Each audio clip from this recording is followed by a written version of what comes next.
Saudaraku sekalian yang terkasih di dalam nama Tuhan Yesus Kristus, sebelum kita mendengarkan renungan untuk kita hari ini, marilah kita berdoa. Terima kasih Tuhan atas kehadirat-Mu terhadap diri kami pagi ini. Terbukalah hai pintu hati dan pikiran kami untuk menyambut dan menerima firman-Mu.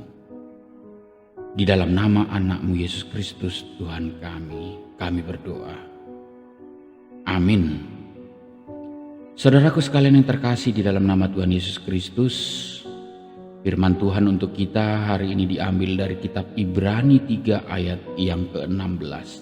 Demikian dikatakan, siapakah mereka yang membangkitkan amarah Allah sekalipun mereka mendengarkan suaranya? Bukankah mereka semua yang keluar dari Mesir di bawah pimpinan Musa? Adapun judul renungan untuk kita hari ini adalah jangan memberontak kepada Allah. Saudaraku sekalian yang terkasih, memberontak adalah salah satu bentuk perlawanan. Jika hati yang selalu memberontak, maka sulit menerima pembaharuan. Seperti bangsa Israel yang terkenal dengan bangsa yang tegar tekuk, keras kepala, dan berkepala batu. Berkali-kali Tuhan bermaksud menuntun mereka dalam kebenaran, tetapi mereka selalu menyimpang dari tuntunan Tuhan. Mereka telah lama hidup dalam perbudakan. Bahkan mereka mulai kurang mengenal jati diri mereka. Ketika Allah mengeluarkan mereka dari tanah perbudakan, mereka justru curiga bahwa Tuhan hanya akan membinasakan mereka di padang gurun.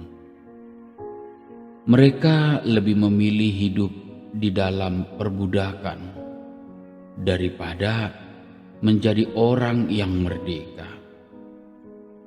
Hal ini terlihat dari segala keluh kesah mereka yang disampaikan kepada Musa dalam kitab Bilangan 11 ayat ke-51. Orang yang keras kepala, tegar tengkuk, dan berkepala batu adalah orang yang sulit atau tidak bisa diajak berbicara. Orang yang demikian bila sedang berjalan ke arah barat, maka sulit sekali mengubah ke arah timur. Suara hatinya telah menjadi tumpul, sehingga suara Allah pun tidak didengar lagi. Jikapun didengar, tetapi dianggap angin yang dibiarkan berlalu begitu saja. Dosa adalah penyebab utama mengapa banyak anak Tuhan hidup dalam keras kepala dan tegar tengkuk, walaupun ada yang menasehatinya untuk tidak berbuat dosa, tetapi dia tidak peduli. Lama-kelamaan mengeras seperti batu dan hidupnya selalu memberontak Allah, sehingga Allah murka dan marah oleh karena perilakunya. Orang demikian selalu mengajak beradu argumentasi dengan Tuhan, bahkan sampai menyalahkan Tuhan, sehingga tidak lagi takut melakukan hal-hal yang bertentangan dengan Tuhan, sehingga dosanya pun semakin merajalela dan tidak lagi takut akan hukum Tuhan nantinya. Sikap mengeraskan hati dan selalu berontak kepada Tuhan akan mendatangkan murka amarah Tuhan, sehingga orang yang demikian tidak lagi dapat memilih dan menikmati penggenapan janji Allah. Saudaraku sekalian yang terkasih, di dalam hidup kita sebagai orang Kristen, kita tidak dapat menghitung berapa kali kita mendengar firman Tuhan dan membaca firman Tuhan serta merenunginya. Lalu, apakah pengaruh firman Tuhan itu ketika kita sudah mendengarkannya, membacanya, bahkan merenungkannya? Kalau kita tidak memiliki pertumbuhan iman dan di dalam hidup kita tidak ada pembaharuan, itu sama sekali tidak ada gunanya. Firman itu hendaklah memberikan pembaharuan sehingga kita tidak lagi hidup menurut keinginan kita. Ada perubahan sikap dalam hidup kita. Janganlah keraskan hatimu. Janganlah suka melawan serta memberontak kehendak Tuhan. Jangan seperti benih yang ditaburkan di tanah yang berbatu-batu, sehingga benih itu tidak dapat bertumbuh, bahkan akan mati kemudian.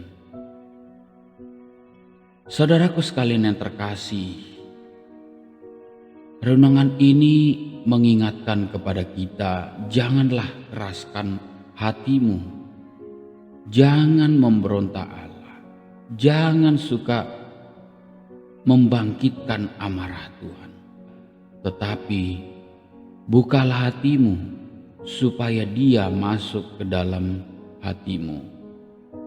Biarkan hatimu diperbaharui oleh firman-Nya yang mengajar kita, menyatakan kesalahan, memperbaiki perilaku, serta mendidik kita di dalam kebenaran, sehingga kita diperlengkapi untuk berbuat baik. Dengan demikian saudaraku sekalian, kita akan menerima berkat-Nya dan penggenapan janji Allah. Sekali lagi saudaraku sekalian, janganlah bangkitkan amarah Tuhan. Kenalilah berkat Tuhan, tunduklah akan perintah-Nya, taat akan firman-Nya juga. Bersyukurlah sebab Tuhan Allah telah mengeluarkan kita dari perbudakan dosa melalui Yesus Kristus yang berkorban buat kita semua. Marilah saudaraku sekalian, saat ini Tuhan masih menantikan kita. Berjalanlah di jalan-Nya, ikutilah Dia, nikmati tuntunan Tuhan yang selalu mengiringi kita. Amin. Terima kasih Tuhan atas firman-Mu yang sungguh luar biasa. Tuntunlah kami Bapa, peganglah erat tangan kami, agar kami tidak selalu mengandalkan pikiran kami, berkeras hati. Kiranya firman-Mu senantiasa menjadi petunjuk dalam kehidupan kami sehari-hari, di dalam menjalani hidup kami. Ampuni dosa kami Tuhan, agar kami senantiasa layak menjadi pengikut-Mu. Di dalam nama anak-Mu Yesus Kristus kami berdoa. Amin. Sampaikan salam saya untuk orang yang ada di sekitar Anda dan yang ada di hati Anda. Shalom.